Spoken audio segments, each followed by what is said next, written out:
We're here with Scott Landis.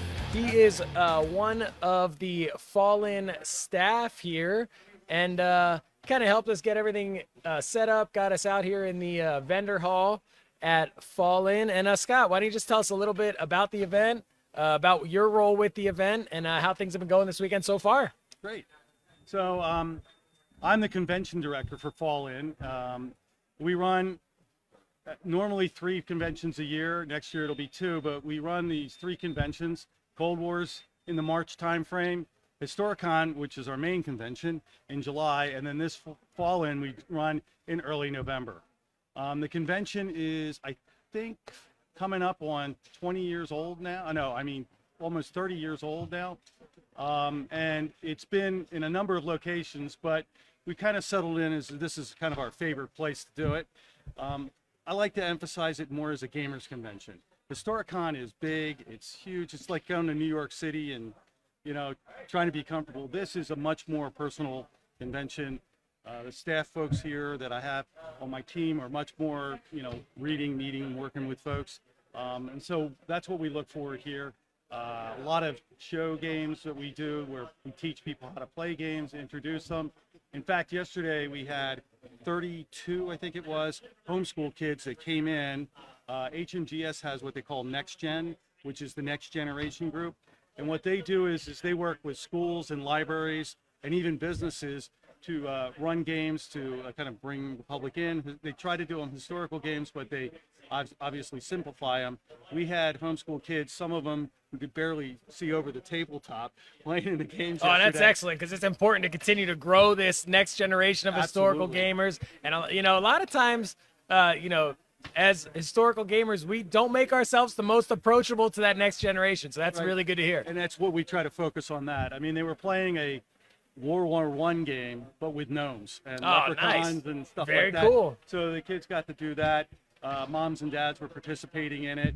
We had some very young kids, and they had a game even set up for them to play, basically like lava floor. Oh, that's awesome. Things. So they had a castle siege. They had jousting. They know what they're doing. Yeah, see, that's excellent, because, you know, so many times, again, we get so bogged down. If we're gonna do World War I, we have to make sure it's this. No. But no, you make it fun, and you can have fun doing anything, right? So that's awesome. So we fed them pizza. We took them up to, I don't know if you guys have been to Hobby U. Oh, which sure. is one of our aspects of. They teach classes there by some of them professional artists, whether it's obviously painting figures or terrain, making it by scratch. We have 3D printing. We have excellent airbrushing classes, how to do that. The actual events, like one I do a lot is I like to do terrain. You know, they're making terrain from scratch, and some of the pieces are just gorgeous. But we took them up there. We have what we call paint and take. So they got to pick out a figure. They painted it, and they were calm by the time they went home with their parents. Oh, that's excellent. Very cool. We needed that. Yeah.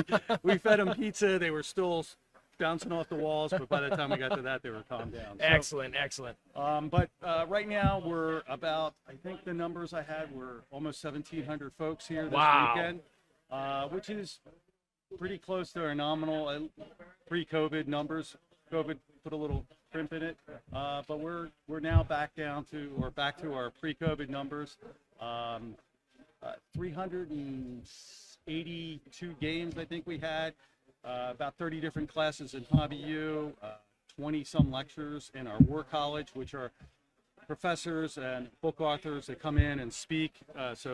And some people with experience. I'm a vet from the Navy, and I did a couple lectures on things there, but folks who have real world experience, as well as I said, professors and book authors. Yeah, which is an important note too. Really cool that the event has different aspects for different people. And I noticed that even about Historicon this summer, right?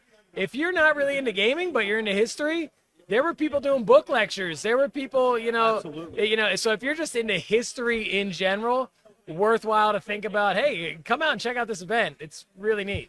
And I'll just kind of tie into that. One of the things that we do is there's a number of our members that are obviously history teachers or professors. Yeah. They will do a lecture, and then they will run the game of it. Oh, very cool. And so what that does is it gives you the actual perspective. Like, Gettysburg's a classic game. Yeah. How did they move Confederates moved so many troops, and when we were up, they stormed Yeah. Little Round Top. Well, when you actually go there, you can see it, in the field walks. Like Yeah, I actually War played a game at Historicon that was about a really obscure German imperialism camel cavalry rule I set, think I even know. and it was the guy who put on the game wrote like the book and did lectures Was about it Roy Jones? oh, I forget I his think it's Dr. Roy it, Jones. it very well could have been, but I'd never heard of the era or the yeah, it was absolutely very so fascinating. that's one of the things that's great is we are able to tie that in and do that right there. And I'm going to sub out here. I'm going to bring Doug in. Doug came back, and Doug has been waiting to, ask all these good questions. I've been filling in for him. He showed up at the perfect time.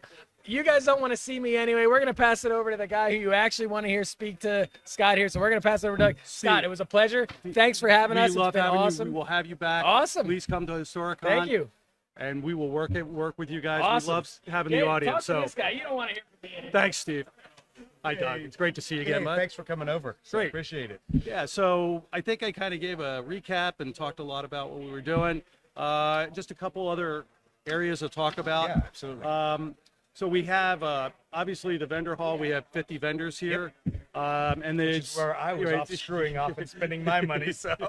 yeah, it's what does somebody call it? The world's biggest hobby store. Oh yeah, it's nothing but trouble. So I appreciate the fact that you get all of this stuck into a venue, but it's not a good thing because my wallet is already saying we're I bring a small bag with me, and it's kind of Yeah. like I call it the Lindsay Lohan effect, where it's an ankle bracelet. Yeah, You can't go too exactly, far. yeah. You If I can't fill buy this too much. bag, yeah, then- I'm then done. you're done, yeah. Exactly. Yeah, so that's where I am. It's a great variety of stuff, but my problem is there's always one more thing. You dig deeper into somebody's box of extra miniatures or whatever. Well, and, yeah, let's talk about that part, which is the Wally's Basement, we call it. which is open now for those Right. of us that are paying attention to that. Run over there and spend more of your money. Exactly. But Wally's Basement is a flea market.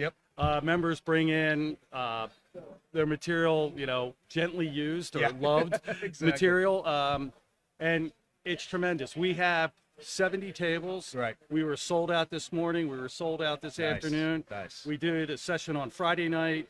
We did Saturday morning, Saturday afternoon, and then Sunday is a free session. Okay, nice. So we do that. It is extremely popular with the members, not so much with the vendors.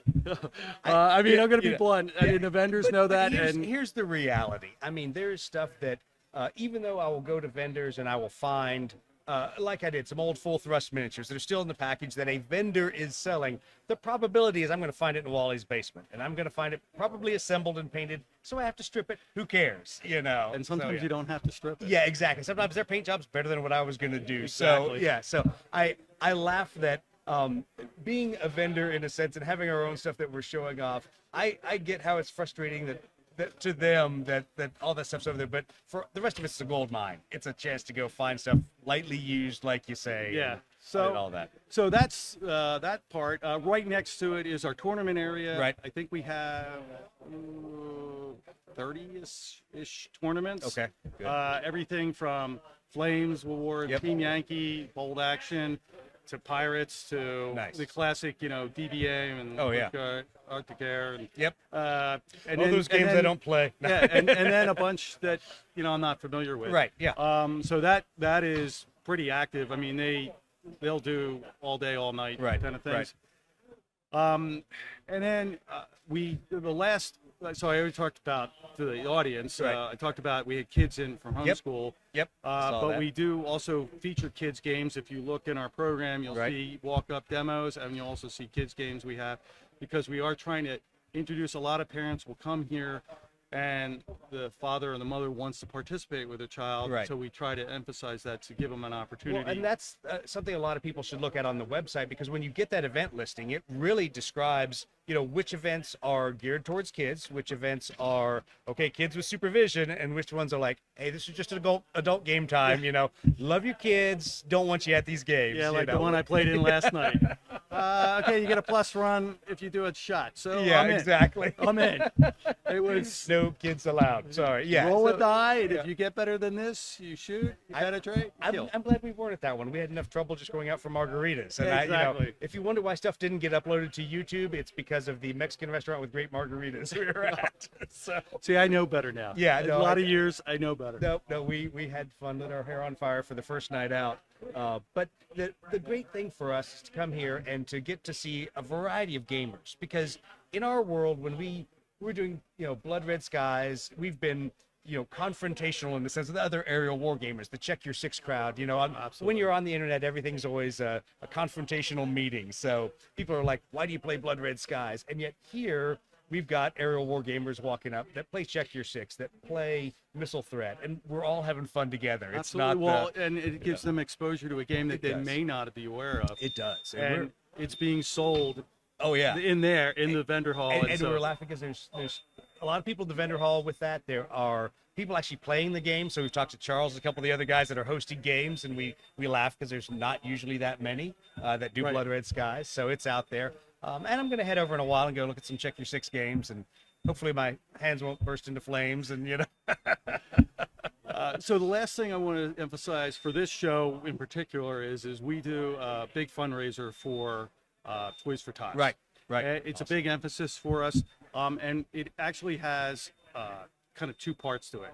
The first is what they call, I guess, a Chinese raffle. Yep. It's basically you buy raffle tickets, and you buy so many, and you put them in a bag in front of things that are donated by our vendors. Right, So our vendors right. really step up. They help out.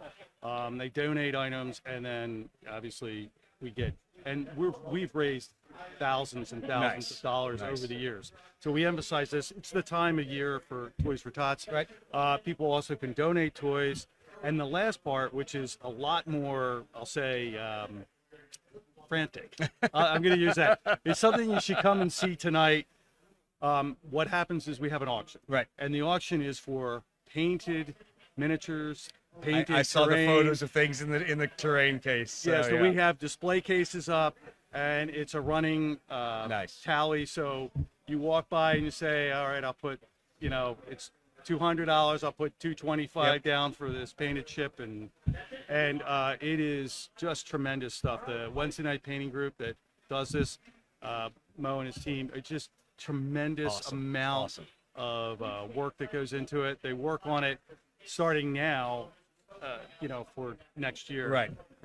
But they're just great, and I just I really laughed appreciate because it. I looked at the photos. I'm like, I am definitely not walking past that area. Yeah, but you should be there tonight because it is something to see. It is. I mean, Yeah. they're all standing around, Yep. they're waiting for the Yep. results. Yep. And in fact, I just side story.